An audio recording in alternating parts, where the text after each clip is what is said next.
Well, like I mentioned, we begin a brand new series called Brand New today, and I'm excited for you guys to be a part of that. We're going to run just a few weeks here and really hone in on the newness of what the church is supposed to be.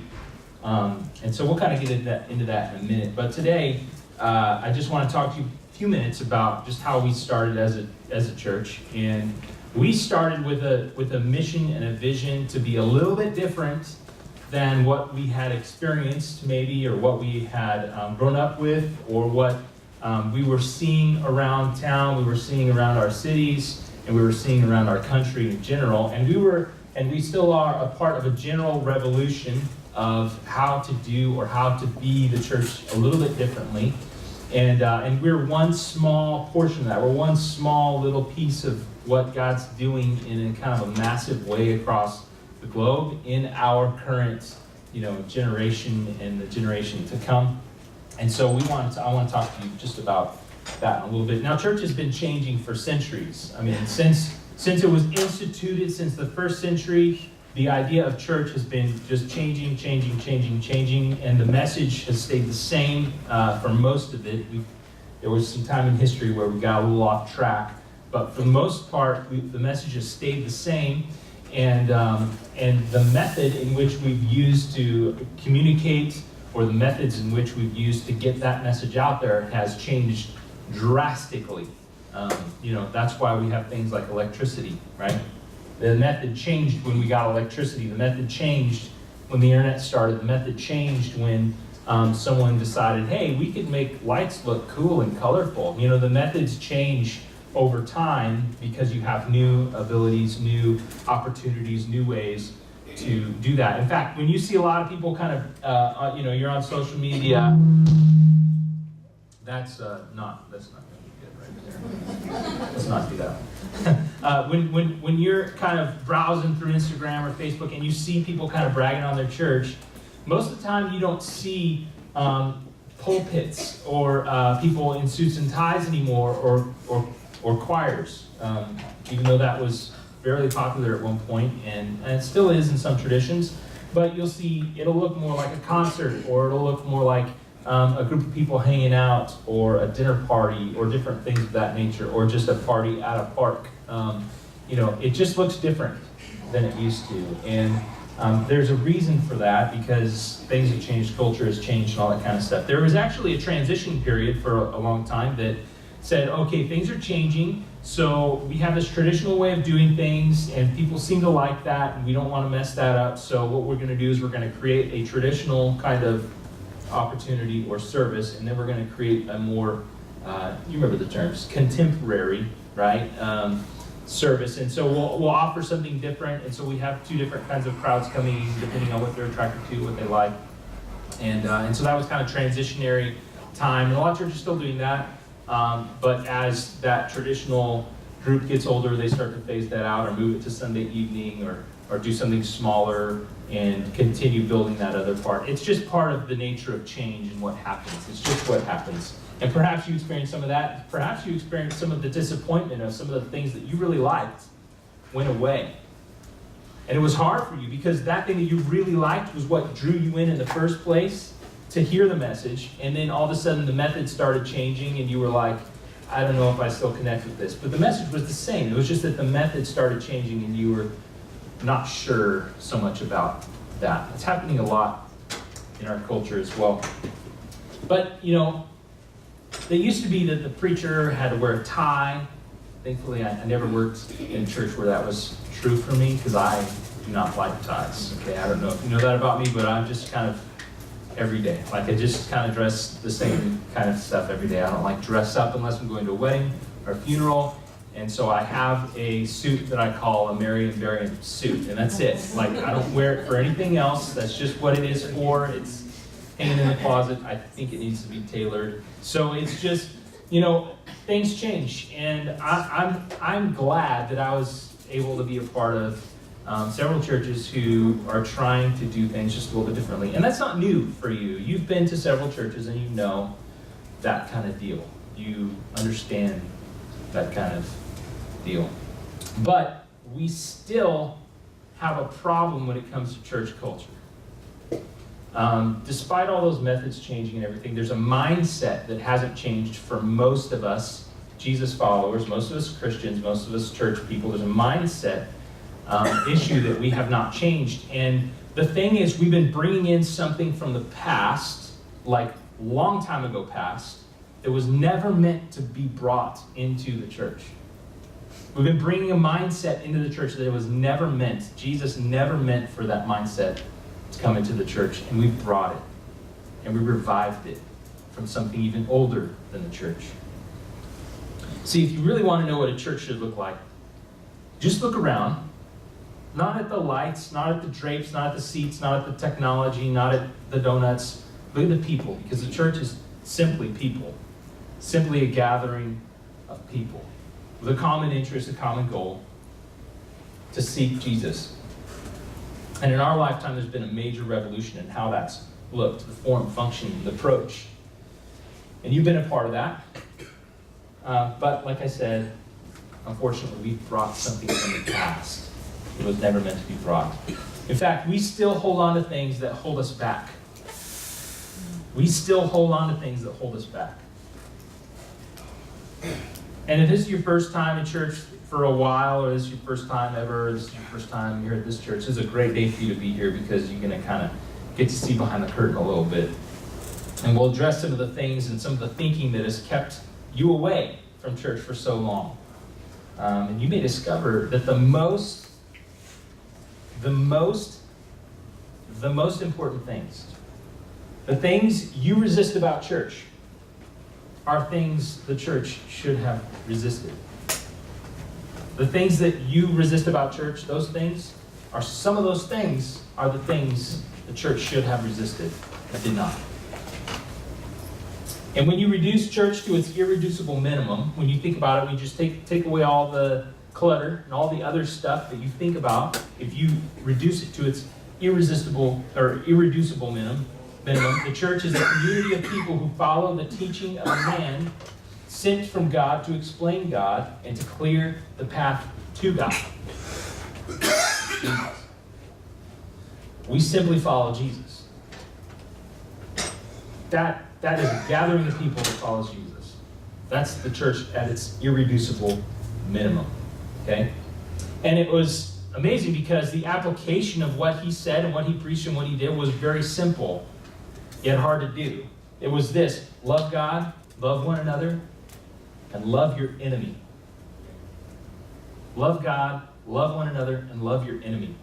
That was the simple application of what Jesus said. I mean, you can sum up most of what he said, if not all, in those three simple statements. Love God, love one another, and love your enemy. He didn't stop with just one another, because we would say, one another's the people I like. But he said, your enemy, all people. Love all people. In the first, through the first 300 years of the church, so the first 3 centuries of the church, Christians were persecuted precisely because of one thing. It wasn't because of how they sang their songs. It wasn't because of what instruments they didn't use. It wasn't because of the style changes they had. It wasn't because if they used a candle or a torch to light the room. It wasn't because of what translation of the Bible. So they didn't really have one yet. It was simply this. The reason they were persecuted was because of their loyalty to Jesus instead of Caesar. They saw Jesus as higher and mightier than Caesar. That's it. And they were viewed as a threat because of it.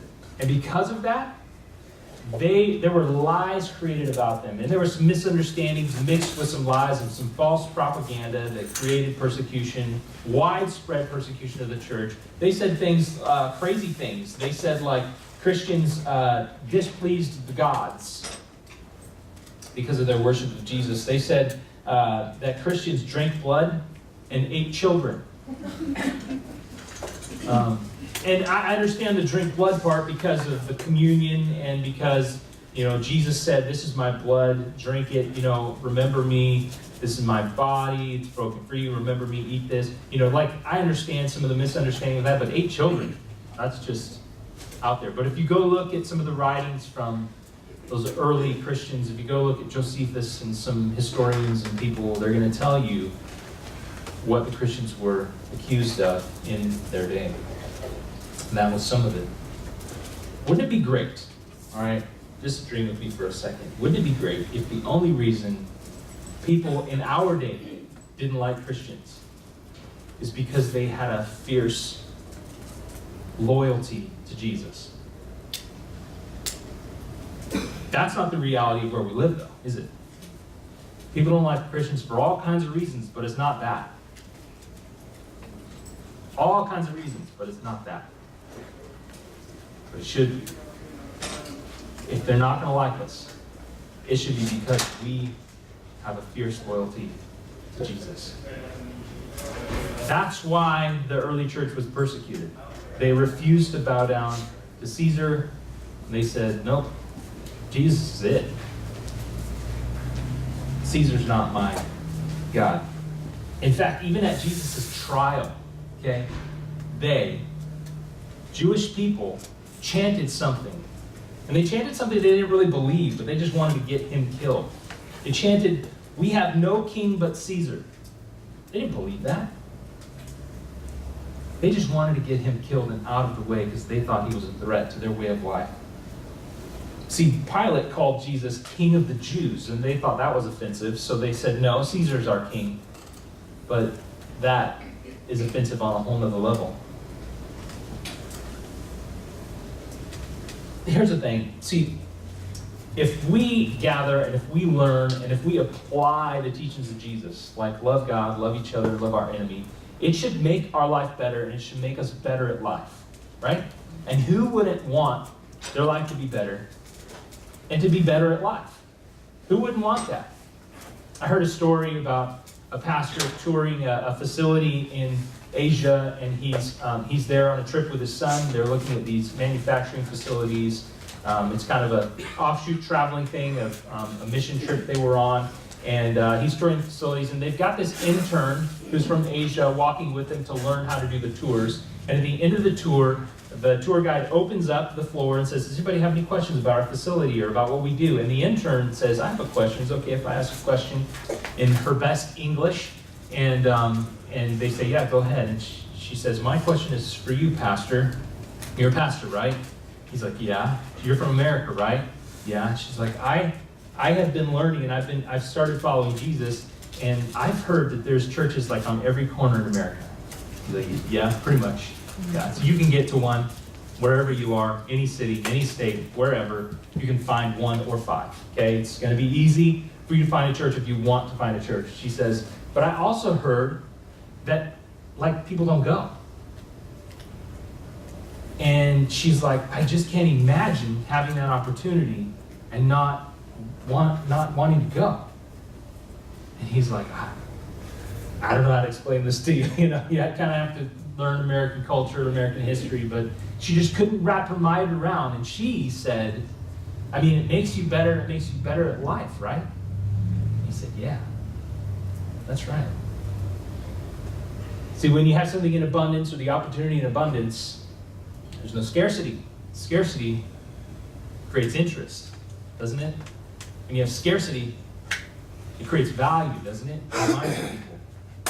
That's why there are things like gold and silver, where the value goes up, the harder it is to get. That's why Bitcoin's not going to work. You're going to be able to get it anywhere at some point. Scarcity creates value. And in Asia, where she lives, it's hard to find a church. It's hard to find a church. Who doesn't want his or her life to be better and to be better at life? See, and if you're like, well, if that's what it's about, if that's what we do, I'm in. I mean, that's easy. That's no brainer.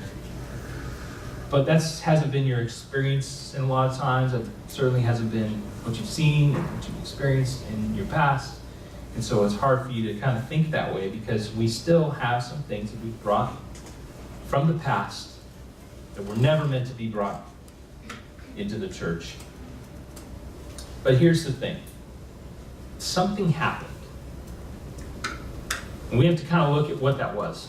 And we have to look at what is this thing? What happened? What made church so resistible when it should be so irresistible? What made it so hard to come into? What made it so difficult for you to darken the doors of a church? And I want to kind of bring up something, and I'm going to give it a name. Okay, this is a name that I made up. Somebody else came across this and brought it up, but it's a great way to summarize and talk about what this thing is that has infiltrated the church that doesn't need to be there, shouldn't be there. And once we can finally get that out of our minds, you're going to feel a lot of freedom. A lot of freedom. See, these things that I'm going to talk about, they're leftovers from what we call the temple model. Okay? The temple model. And the temple model is simple. This includes the ancient Jewish temple model of worship and approach to life, where they had this central place where they came and worshiped, and they sacrificed animals, and they got kind of their favor, acceptance, forgiveness. They got whatever they needed at this central place, and they were good for a while, and they left until next time they sinned, and they needed to go back and get clean again, or do whatever they needed to do, ceremonial washing or sacrifice or any of that sort of thing. This is a temple approach to life. And it's broader than that because basically all ancient religions had a similar model. There was a central place that seemed like the house of God. It was a place that God supposedly dwelled, right? And so they would go there to try to connect with him, or try to gain favor, or try to find healing, right? It's the temple model. All the temple model from ancient religions and Jewish tradition, okay, they had these things in common. They had sacred places, like a place that they would go that was kind of where God lived. They had sacred texts, right? Texts that had to be interpreted by somebody, or texts that weren't readily available to the masses because there was only one copy or a couple of copies, and they were kind of kept in that temple. They had sacred men. It was always pretty much men, except for a couple of Greek cults, a couple of places like that, but pretty much always sacred men who were the interpreters of the sacred text, who lived close to or in the sacred place. And then they had sincere followers, like people who just, they just wanted to follow that. And a lot of times you could actually say superstitious followers, because that's what a lot of these old religions were made up of, is a lot of superstition, especially those ancient cults. And the problem is that these sacred men, right? These sacred men held the keys to everything. They held the keys to inclusion, exclusion, heaven, and hell. If you wanted to know how to do something, you had to go to them. You had to talk to them. They held all the information. And they never seemed to run out of that information. And it always seemed to expand that information. See, the temple model is alive and well today. It's very alive and well today. It's seen in mud hut regions of the world where there's witch doctors who pretty much control everything in that community. But it's seen in certain areas of the Middle East, right? Where there's someone who has the power to declare jihad and promise men and adolescent boys a version of heaven. Because there's a sacred man that says you got to do this or else, or you got to do this to get.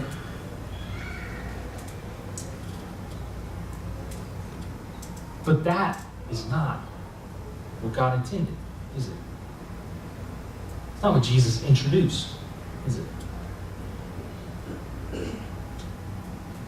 See, the temple model grants extraordinary power to the sacred men in sacred places who determine the meaning of the sacred texts.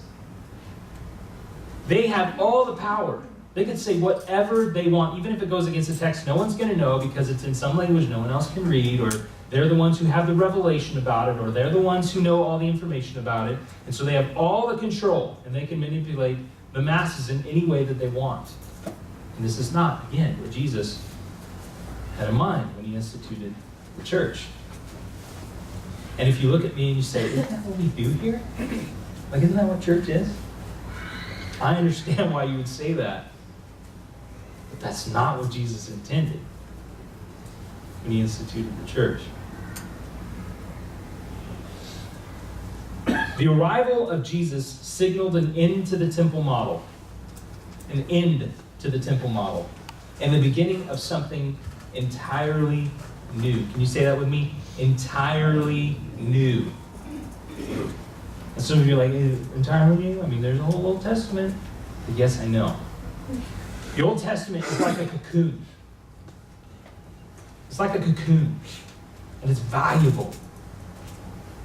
And Jesus came out of that cocoon and he said, okay, now you know the history of how we got here. Let me introduce to you something new. Some of you are like, I'm not sure about that. Okay, I understand. That's fine. But what Jesus instituted, and how I want you to think about this, is Jesus said there will be no more sacred places. Because Jesus would teach that the only sacred place is you. That you are the temple and the house of God. That you are more valuable than any structure could ever be. That's what Jesus would teach. And Jesus would come along and he would say, there's no more special kind of sacred people. Because he is the once and for all final sacrifice. You would no longer have to go sacrifice animals to be forgiven. You wouldn't have to visit some special man to tell you you're forgiven. Jesus would say, I am your high priest, and you can connect with me at any moment, anytime, no matter who you are. You don't have to go have somebody else pray for you, though that's valuable. You can connect with me at any point, anywhere, no matter who you are.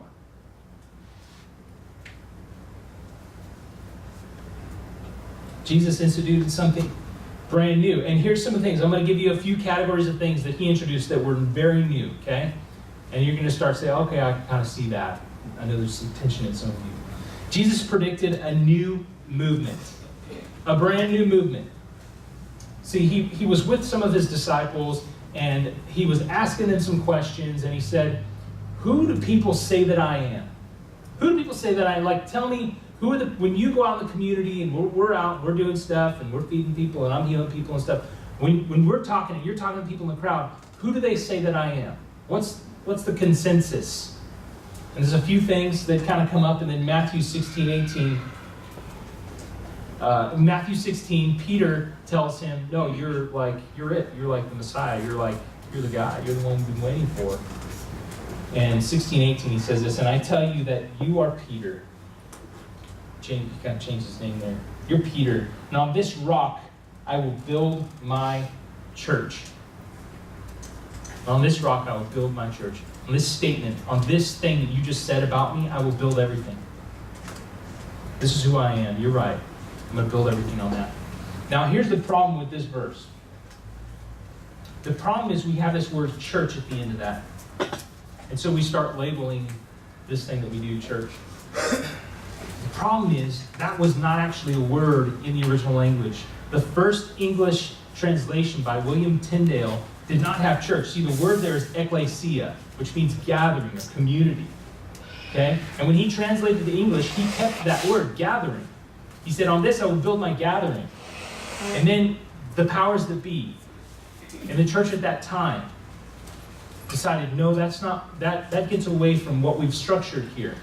Like if you say that, then our building and what we've done and these huge, massive places that we've built that are beautiful and amazing don't matter as much.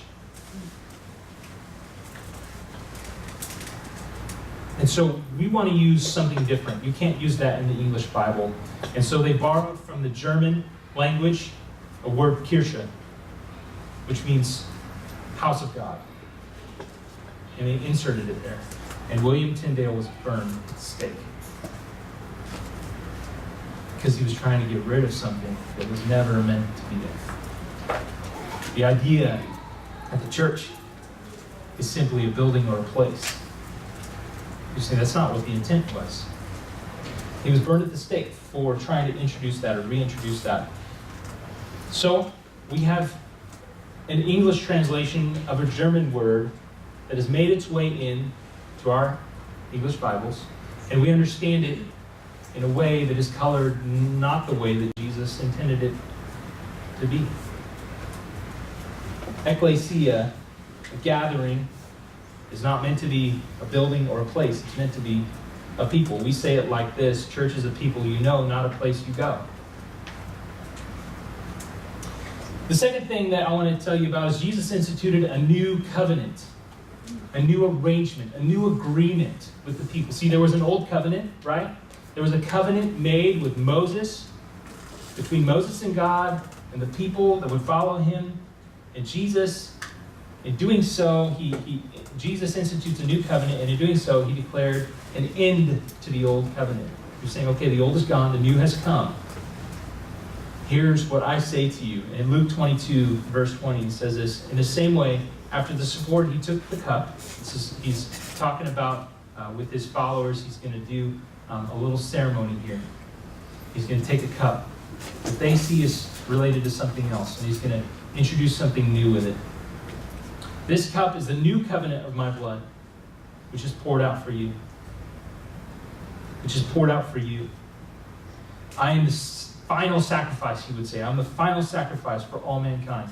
We no longer have to kill animals to satisfy our sin. He introduces a new covenant. A new has come. The old has gone. And he changes the meaning of what they were doing. The next thing he did was Jesus introduced a new perspective on Old Testament law. He introduced a brand new perspective on Old Testament law.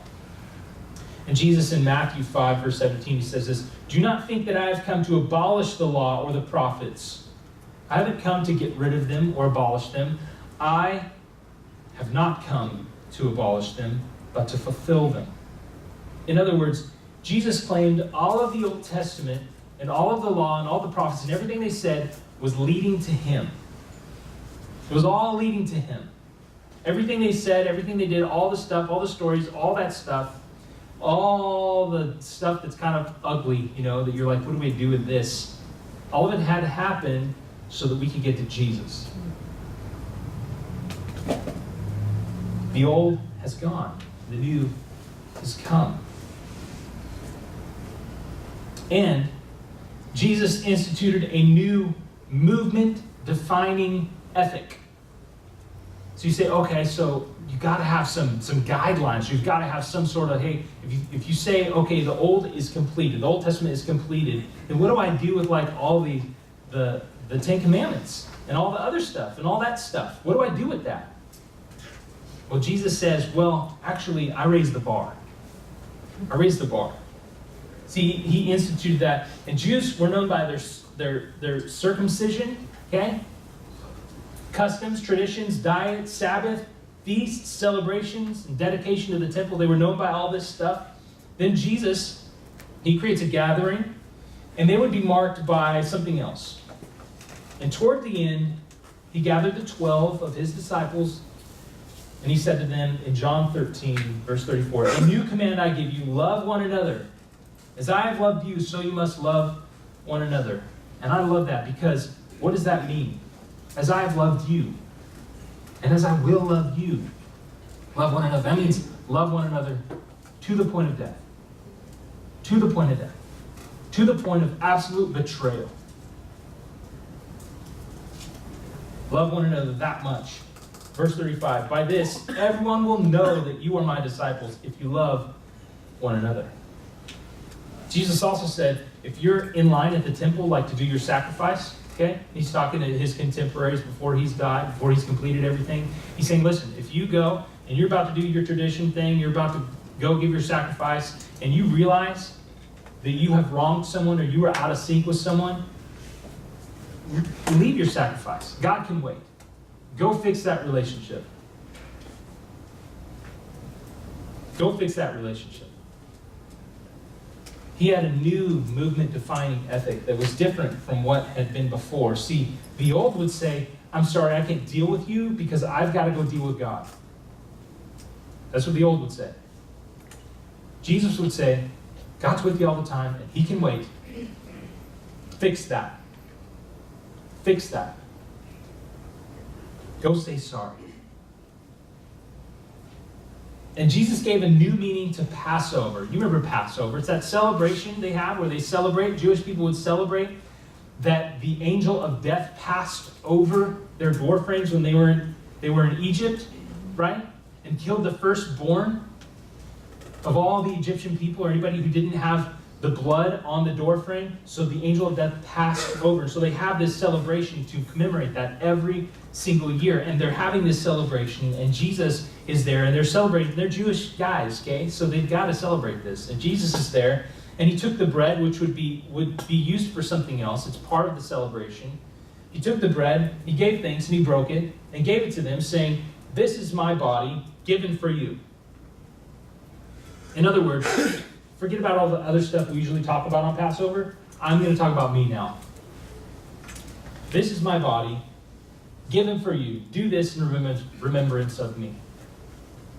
To which they would all say, whoa, whoa, whoa, whoa, whoa.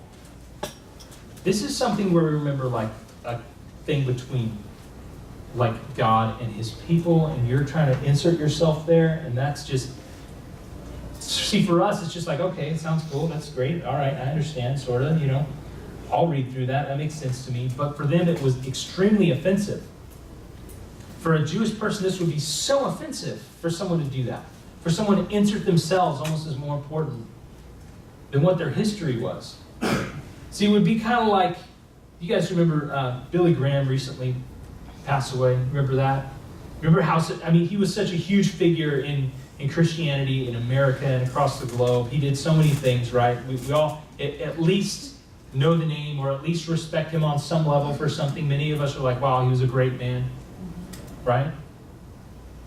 Well, it would be like, what if his family came out on Easter and said, you know what, I know it's Easter, and we celebrate like Jesus, the resurrection and stuff, but from now on, we're going to make this Billy Graham Day. And from now on, we're going to celebrate that, you know, when he went to heaven, just a little bit before Easter. We're going to celebrate his resurrection in heaven. So I know there's just like history of Jesus and stuff and all that, and that's great. But that leads us to this point of Billy Graham. That's how offensive this would be. Okay? Nothing against Billy Graham. He's a great guy. Great, amazing, God-fearing man. But he's not Jesus.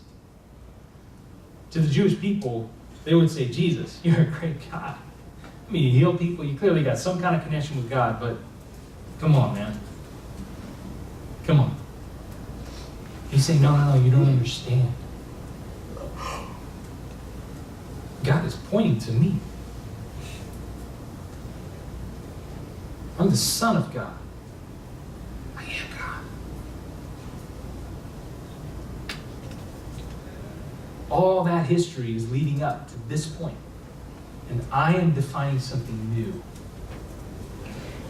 This cocoon is cracked open.